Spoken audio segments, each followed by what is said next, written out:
ईशमीशान निर्वाणरूपम् विभुं व्यापकं ब्रह्मवेदस्वरूपम्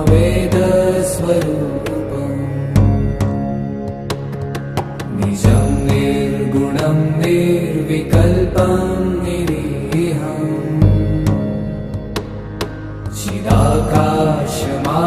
चिदाकाशमाकाशवासं भजेऽहम्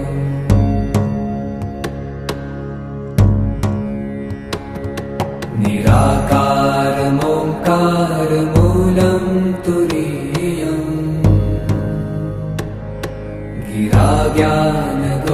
गिराज्ञानगोतीतमीशं गिरीशम् करालं महाकालकालं